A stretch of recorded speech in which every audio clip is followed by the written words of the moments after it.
Hello, morning, and welcome to this Dawn Busters Taste Challenge. Dawn here on October 12th, 2019, 5:38 Sunday Light Time. I don't know, it looks like nighttime to me, but that's the beauty of daylight savings time. You can say, well, it's 5:38, well, it's really 48.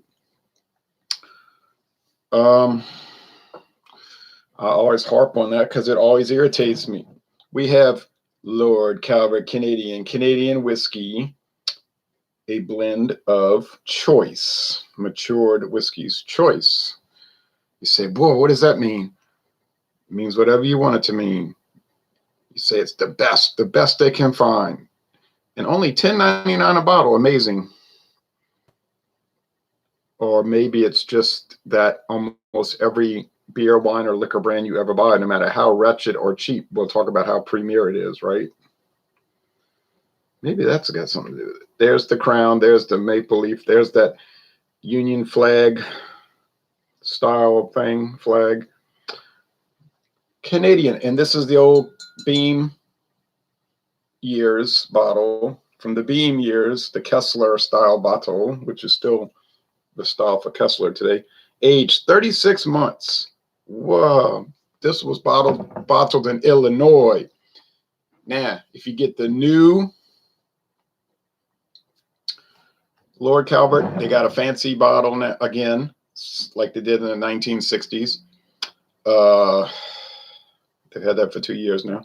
And it's bottled in St. Louis, Missouri, the next state over from Illinois, west of Illinois, because it was bought by Luxco from the Beam Company. Here is the competitor. You would assume this would win, but you'd probably be wrong because I don't think it's going to win. Aged 8 years, barrel aged in oak. Not remarkable, even worth mentioning, really, because all Canadian whiskey is barrel aged in oak.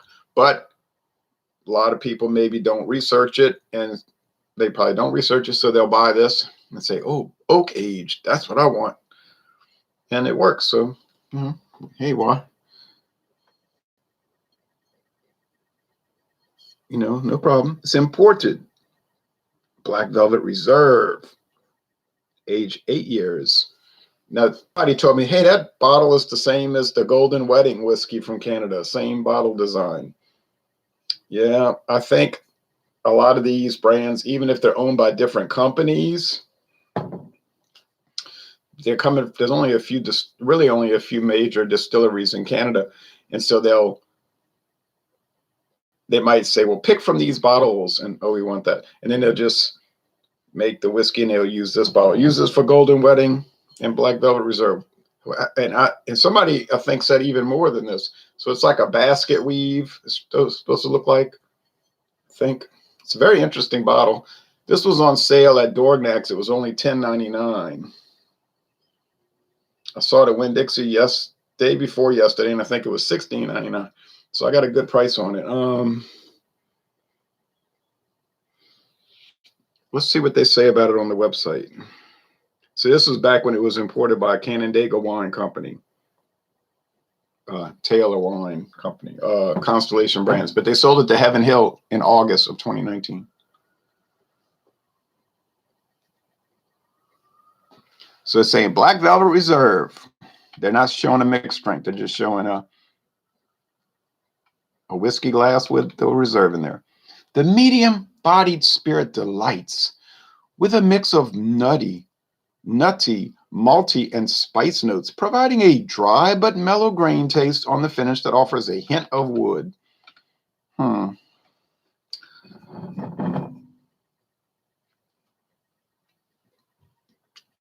See, they changed the label. How about that? It's got reserve in red above Black Velvet. Mine has imported. Then it's got imported below Black Velvet and age 8 years in red. Mine says age 8 years in gold. Okay. Nice new label. Not terribly different, but it is different. Okay. All right. Okay.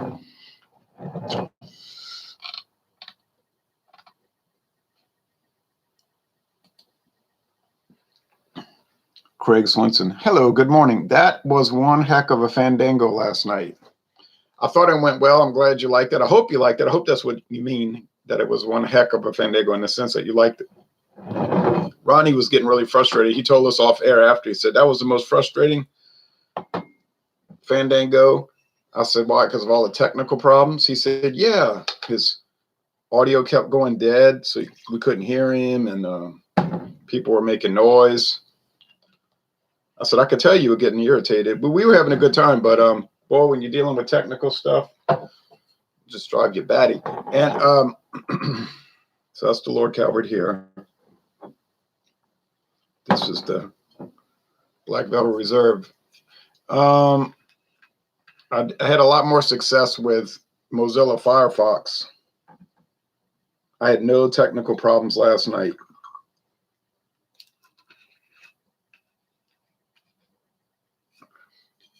Noticed other people that were hosting StreamYard on Google Chrome were running into lag, getting gummed up, functionality starting to fail during broadcasts. So then I said, it's not just you, because it can't just be on my end if everybody's experiencing that. So let me try Mozilla Firefox. And I had to set up a few things, it's like you had to set it up for that system, but it worked a lot better. So we'll see how it was. Yes, I liked it. He says he liked it. Okay, so appearance. Well,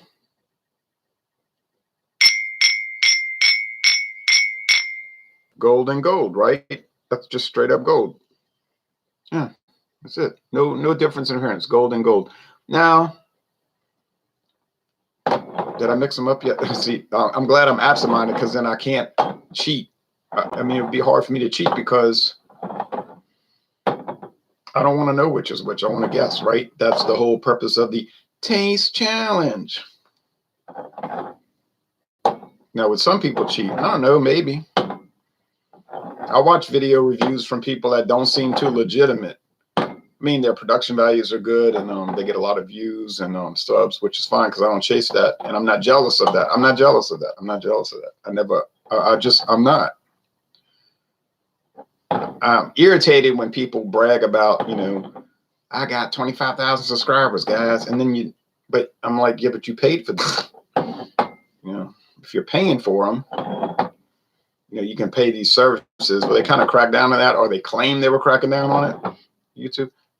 But if you're paying for the service,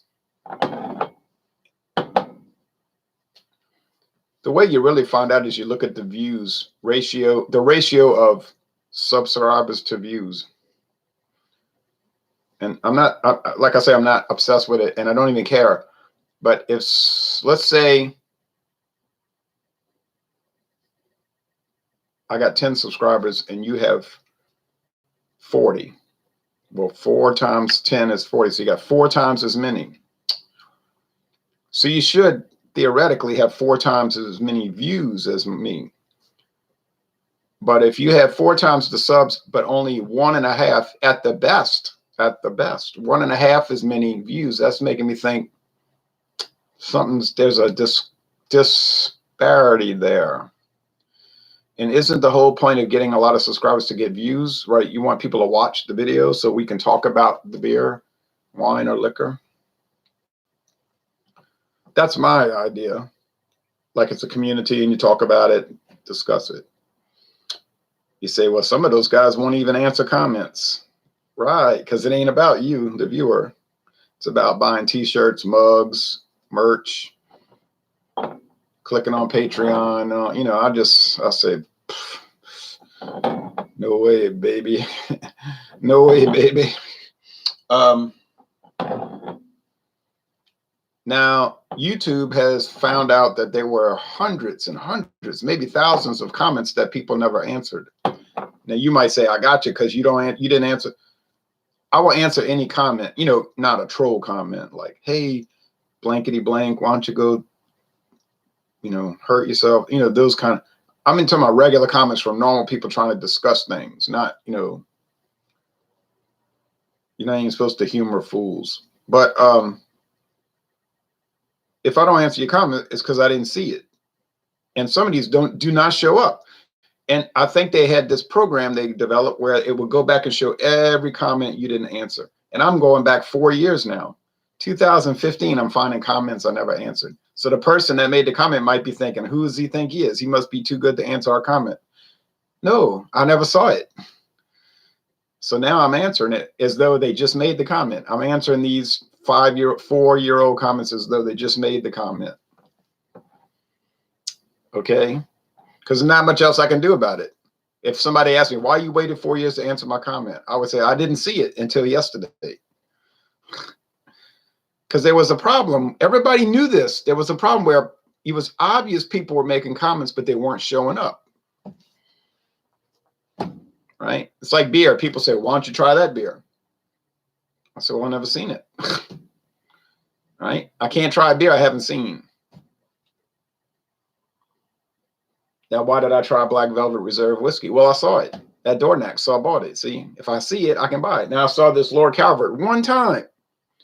You only got to tell me one time. And I bought it. And I never saw it again in Louisiana.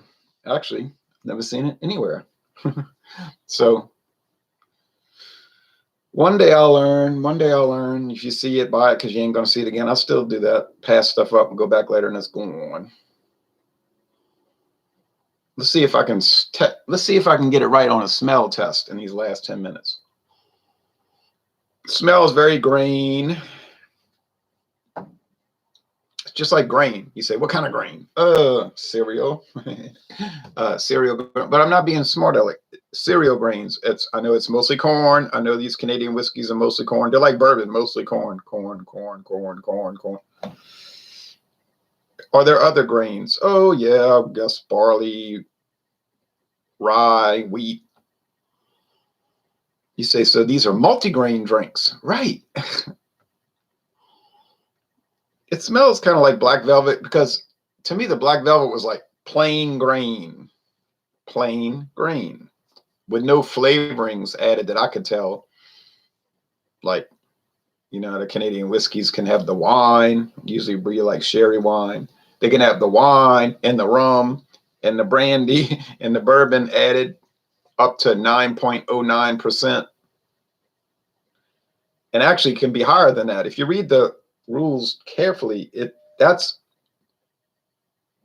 the limit if they're not doing a certification. I mean, if they're doing a certification, I'm sorry, if you're asking for the certification. But if they're not doing that way, they could just add a lot. It could be way more flavorings than 9.9%. You say, well, whoever asked for a certification? Well, from what I've been reading, practically no one even knows that that's a law. Like, there's some country like Taiwan and the Republic of China. Taiwan will say, you must have certification. Well, okay.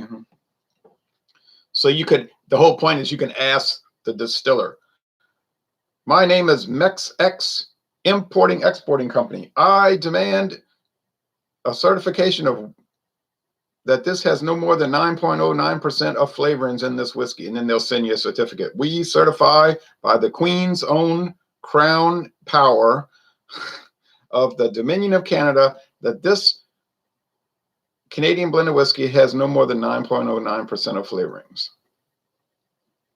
See what I mean? No one asked for that because no one cares. All right. Hey, Ron, I've been watching your vids for years. Cheers. Cheers back to you, John Carl. G and JK says, good morning. Cheers. I'm having a Stagmeyer Oktoberfest this morning. Huh. Never heard of that one. Okay. This smells like it's got the flavorings. But the thing about the Lord Calvert, it's not pronounced or heavy flavorings. It's just subtle. It's subtle honeycomb, maybe a little cream sherry, or cocktail sherry, subtle. Now, when you get Canadian Limited or Rich and Rare or Caliber, you'd be like, wow, who added the black licorice? And my friend David was like, this is terrible. And he goes and dumps it in my sink. I said, whoa. I said, whoa. I said, I didn't buy this whiskey for you to dump out. All right. I paid $7.42 at Walmart for that bottle. He said, well, it's terrible. And I'm glad I didn't buy that big jug. They had the big jug bottles at International Market for $10.99. I said, well, But it's my fault because I did kind of push it on him, like, try this, try this. He did not ask to try it. This is still very grainy. Happy Saturday, Ron, says Joe Pessamato. Happy Saturday to you, Joe. Still grainy, but does seem to have a honeycomb experience underneath. The power underneath, the power underneath, the power underneath, despair. Blue Oyster Cult, 1998. All right. But then again, maybe this does have some aroma, flavoring aroma. I don't know. It's things get confused. Out there with those natives, things can become confused.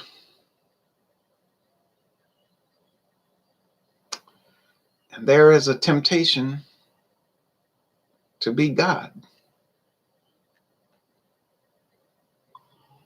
Every man has a breaking point. You and I have. All right.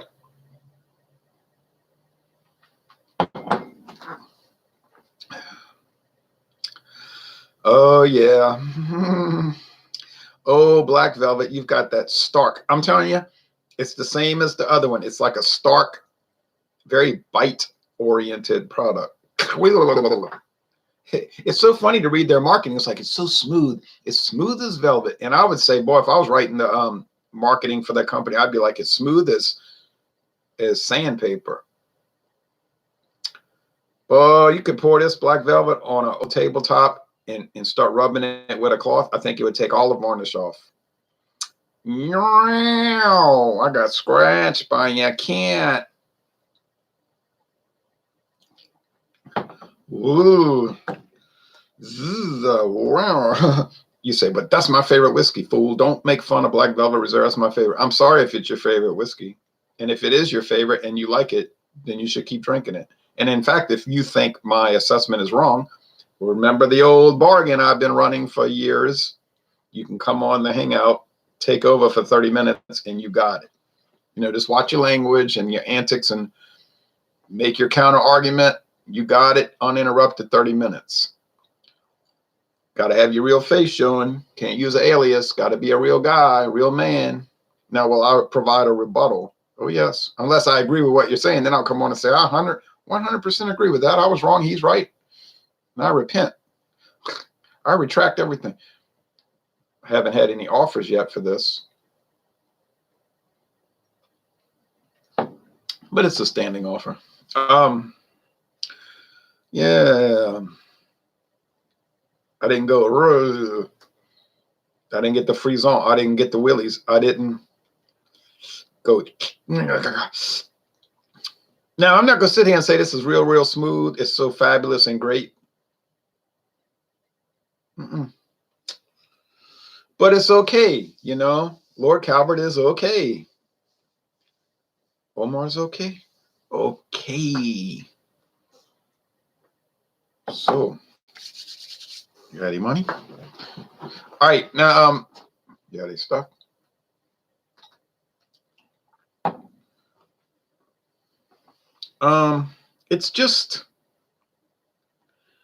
It's more basic than anything, but it's a nice basic. There's the honeycomb. Well, yeah, there's 80 proof. It's booze, you know, it's 80 proof, 40% alcohol. Every sip I take, 40% of each sip I take is pure grain alcohol. Keep that in mind when you start drinking. Don't be a fool.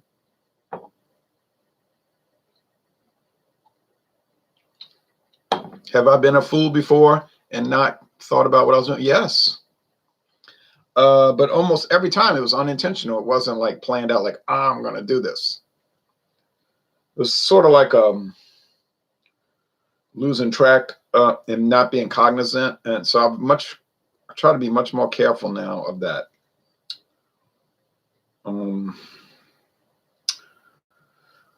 You say, well, 8 years is going to make it way better than 3 years. You would think that. You would assume that. But I'm not seeing that. You know, I'm not getting it. It's like 8 years. You were in the barrel 8 years, and this is all I got. I went all the way to Malibu, California. All I got was this stinking T-shirt. You know what I'm saying? So the Gibson's finest is 12-year aged. hey, that's 4 times the amount of 3 years, the minimum. If it's aged 4 times as long, it should be 4 times as good. Not aged 4 times as long and not even as good. Not even as good. All right. The main thing about all of this is you got to taste test it. You can say, but the price, though, forget the price, you know. And people will say, that's bottom shelf junk. Oh yeah, I knew an old bum in the neighborhood. He got run over by a train, and he used to drink. Well, whatever the case, but I'm telling you, it's better, in my opinion. This is only my opinion. What can I do? I can't speak for other people. Nick Vukasic said, I agree. Thank you. I'm about to get off of here for the news. And in my opinion, the Lord Calvert's better than the Black Velvet. And I don't care. Black Velvet is $16.99 and Lord Calvert's $10.99. As we all know, that's $6 more. If you want to pay $6 more per bottle and get an inferior product, go for it. Heaven Hill might try to track me down and come after me for saying this. You know, you say, well, you be like Ralph Nader. You wrote a book, Unsafe at Any Speed. Now they're tailing you. They're shadowing you. They want to find out dirt on you to discredit your contention about the Corvair. So they're going to shadow you and try to discredit what you're saying about Black Velvet Reserve. Maybe so, but I'm not going to I'm not backing down. I don't think it's that good. I would not buy it again. I wouldn't recommend it. It's got a strong bite. It's a little harsh, and it gives me the willies.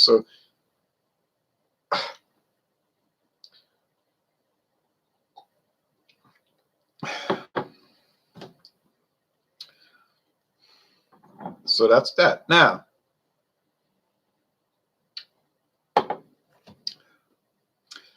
although I always got to retract, there is sort of some, I almost say nectar. Oh yeah, I haven't tested them yet. Well, I'm scared now after all that rant. Well, wouldn't it be a sad irony if I looked underneath and it said LC? I'd be scared like a person who's scared if I saw that. And now I am, because it says LC. Well, just